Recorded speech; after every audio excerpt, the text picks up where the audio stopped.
When I found out I was pregnant with Cayden, I was over the moon. Pregnancy was brilliant, I was happy, family were over the moon, just normal, and I noticed he had a red lump on the bottom of his spine. The doctors noticed as well, and they said that he needed a scan, but they sent us home and we went back for a scan, and then I received a letter in the post to say it was spina bifida. So then I started having appointments at the hospital, and they told me it was normal, that there was nothing to worry about. It was a really minor case of it, so I didn't really think anything else of it. I wasn't worried. He was developing normally. When the first time Cayden got meningitis, he had high temperature, he wasn't feeding very well, just seemed generally poorly, but I noticed the soft spot on top of his head was bulging, so I knew it wasn't right, and I took him to the hospital, and they'd done a lumbar puncture and confirmed that he had meningitis. When I knew he'd come through, he was a very strong little boy, and it was lovely to see him smile, be back to normal again after. The second time he got meningitis, he was 11 months old. This time was different. I could tell that it was different. He was extremely poorly, he wasn't himself. I'd been to the doctors 3-4 times in the week, and they said it was, viral, normal things, throat infection, viral infection. I decided to ring an ambulance. His eyes had gone very glazed. He wasn't really responsive. He didn't like to be picked up. He didn't like to be touched. He wanted to sleep a lot.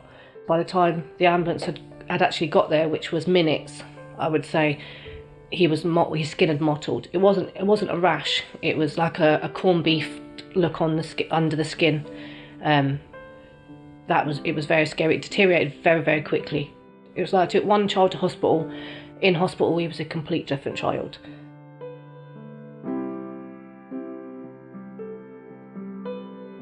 He was going to die, it was just when he was going to die.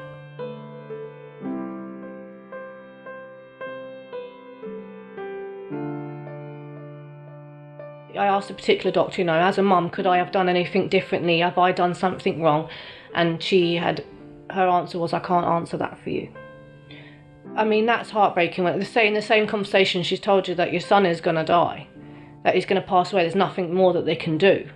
And then in the same conversation, she made me feel like she doesn't know if it was my fault. I was asking questions upon questions, and I was very pushy, and I wasn't getting it. I was just getting fobbed off.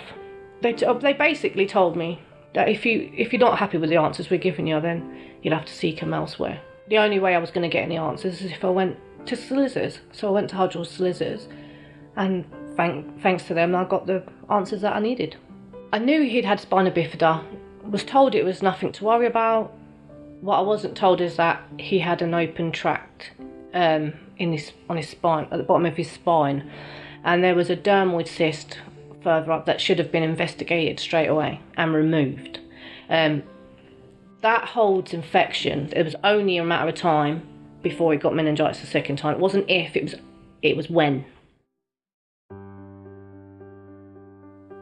I wouldn't be here now, and I wouldn't know what I knew if it wasn't for Hudgell's. And they've worked so hard. They really have. It's been such a long time, and they've worked day and night to get the answers for me and my family what we needed. Without them, it wouldn't have happened. I opened a Facebook page, Cayden Story, and I've also started a website, caydenstory.org.uk. People have come in to me with their stories, telling other people about their stories, the feelings, what their family's been through. It's about feeling like there's a community there that you can speak to that have been through the same, talking to someone who's been through the same, who understands what you've been through. It's really important. It really is, to know that someone's always there. It's not just about meningitis, it's about brain injury, spinal injury, if you need a legal point of view, you don't know where to turn to, there's answers. I received a message on the Facebook page on the wall, and she'd been on and she'd seen the symptoms, and straight away, don't wait for a rash and things like that. And she took a little girl straight to hospital, and it was found very early that she was diagnosed with meningitis, and she's doing really well, and she's recovering and she's doing okay. And I was over the moon. It was very emotional. I mean, it's amazing, it really is, and I'm so happy, and I really am proud of how they've both taken off. I couldn't have asked for anything better, anything. There's not enough awareness out there. People assume automatically it's a rash that comes up first. It's not. You don't wait for a rash. There are all different symptoms, you know, and you don't have to have all these symptoms. 1 or 2 is enough.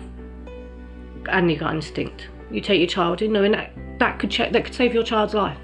It really could.